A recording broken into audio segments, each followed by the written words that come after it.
Well, hello there. I'm out in the garden and the sun's just gone in actually. The dog's out here. She's absolutely loving it. She's been sat in the sun for a good while. I've got a dog bed down there in the sun. So she's been enjoying that.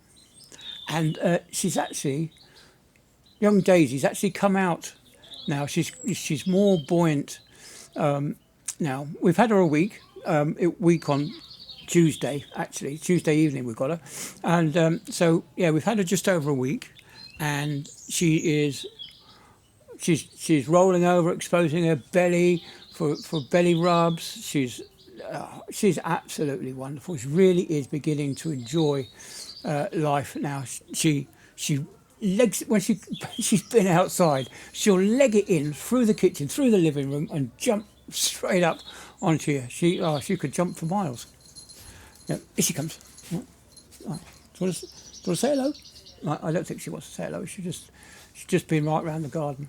Yeah, she's starting to use the garden as a toilet, which is a big relief for us because it's just a matter of getting the poo bag, hey, rather than getting the spray and sponges and making the house less more sanitary than it was. Yeah. So we're going to go out. We're going to take Daisy out. We're going to socialise her today. We're going to go down to the old people's care home. Yes, you got it. The garden centre. We're going to go down there with Daisy. Going to put her in the toilet. Not going to let her loose. So if anybody comes up and talks to her, we'll just talk back. We'll give them let the pet, and she'll be happy. If she's anything like Boston with other people, she'll be absolutely all over them. My other dog, Boston, was a great dog. Yeah, one of my comments, one person left a comment said they didn't like dogs. Yeah, well, that's fair enough. You don't have to like dogs if you want. But some of the reasons were a bit, maybe they were invalid. Yes, okay, if you have a dog that hasn't been trained properly, they will be a problem.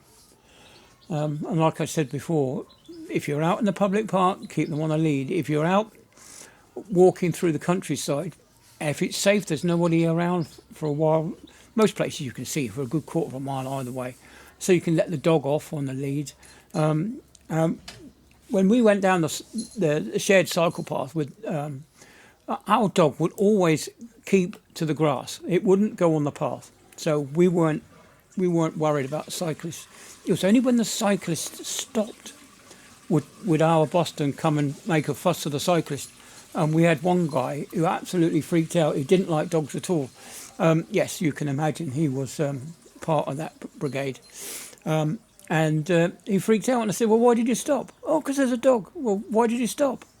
Well, he should have just kept on going. The dog was busy sniffing around in the undergrowth. He didn't care. It's only because he stopped it thought it was someone to talk to. But yeah, I do see it. Oh, she's knocking the... You want no? All right then, go back and play. She went and yeah, our dog on the cycle path, he wouldn't really bother with things. But that's right. This is the point I'm trying. It's when people stop there with their dog when you're cycling and they've got the lead tight and the dog's barking. If they just relaxed, a lot of the tension that you have about your dog misbehaving comes from you. It goes down the lead into the dog's collar. Now, if you just said sit and have the lead loose and there's no tension on the lead, the dog, would have just stayed there. But as it was, she was constantly pulling on the lead. It was off its front legs, and the poor dog was just trying to do its best to protect its family because she was transmitting the terror down the lead. But yeah, it's I'm no dog expert, of course, but yeah, take it all with a do your own research, as you say, and look at these dog training videos if you can. The thing to do is not to shout at your dog, not to beat your dog. Just be calm with it. All right, tell it what to do, and most times it'll be okay. One of the things that used to upset the dog was when we had fireworks, around that time of the year. We just told it no, no, we're not going to entertain you being scared, right? And the first time we said no, when the dog came in scared from the fireworks, and we said no, the dog just looked at us as if to say, oh, okay then, well, I won't be scared. And after that, it was okay. I know the last couple of times that we had fireworks, we actually did take the dog out into the garden, and he sat and watched the fireworks, and he wasn't scared at all, because we had told him that it's not okay to be scared. What you're doing when you're pampering your dog is saying, yes, it's okay to be scared, and that sometimes isn't the right thing to do. I know other people have tried and failed, but I can't help that, and it's very upsetting that the dog is that way. But, you know, that's it. That's the way dogs are, I'm afraid.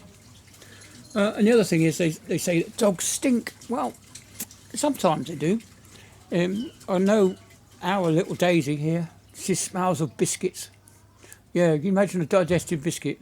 Have a good sniff of that, and that's what Daisy smells like. It's not a bad smell, but like I say, it's down to the individual to see how clean the dog is as well. Have a bath once a week with some special shampoo, because human shampoo will probably dry the skin out, so you don't want that. But otherwise, yeah, dogs don't normally smell. There are some dogs out there, beagles and stuff like that. I believe they smell a bit, but I haven't met many beagles. And of course, some dogs' temperaments are different to others. But it all comes down to training, isn't it? If you train your dog to be calm and you know, an affectionate type of dog, they become calm and affectionate. If you're baiting them, you're riling them up, this, that, and the other. It's not fair on the dog really, because then they become not so pleasant. Right, you can stop eating that. Come on. There's a plant down there. I don't think she should be eating. Right, what are you doing?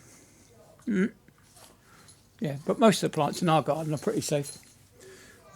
Just don't want her eating that one, just in case. I haven't looked it up yet. But yeah, what else was there? Yeah, it's I do love having a dog in the house. It's our Daisy, if you leave her alone, you know, say you want to get on and do something, you know, I mean, I got my little hobbies to do, and I sit up at the table to do it. At the moment, I'm modifying a radio-controlled car at the moment, and because I wasn't giving her 100% of my attention, boy, is she naughty. She goes round, she'll pull. Trouser leg. She'll steal stuff. She's constantly pestering.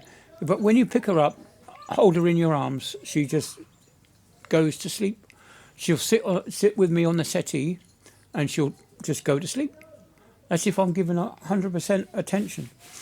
And I did actually manage to get her to sit outside, away from me for a bit while I went up and got a wash. I sat her down on her bed outside in the sun, and she laid there. But she must have heard me coming downstairs, and she was waiting for me at the bottom. But anyway, so I rambled on. I've gone over 8 minutes. As always, I won't put the midterm adverts in, as I've gone over 8 minutes. Yeah, what else was there? That video I put up of that woman who pulled out in front of me. Now, look, when you're in the driver's seat and your head's a lot lower, because my dash cam's up here and I'm down here, it did look a lot closer at the time. As you can see, the distance from the car was less than the road width away when I finally stopped. If you look back, you'll see how close it was to the junction. She flipped me off as she went past. And I'm thinking, no, you've got no concept of what give way means, have you? You're one of these people who go through life and you expect everybody to stop what they're doing and allow you to go past. If you're late for work, get up 5 minutes earlier. Get out of the house 5 minutes earlier so you've got a few minutes to spare, so that you can wait at a give way line. And the other thing as well, I caught somebody else parked on a zigzag line outside the shopping centre at Brandsome when the car park was empty. Why would you do that? Is it because you're in a hurry and you want to nip in and get your Greggs or your newspaper or this or that, and you want to put other people's lives at risk? There's only one place that a pedestrian has safe access on the roads, and that's at a crossing. Now, if you can't provide safety for a pedestrian at a crossing, then you shouldn't be driving. That's my opinion. You know, it's the same as people who park on the corner of a junction.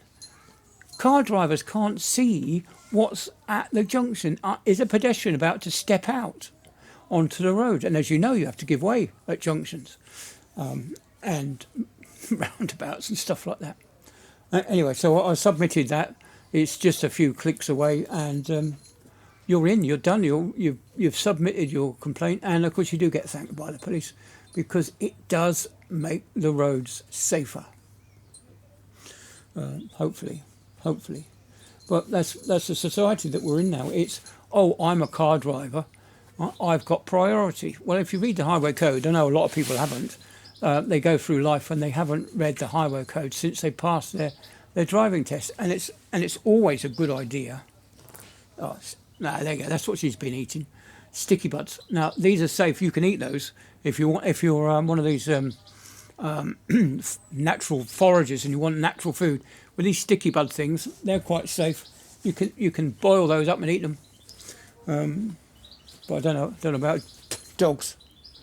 But yeah, she's not. I was pretty safe with that. Anyway, right. So I've gone on for over 11 minutes.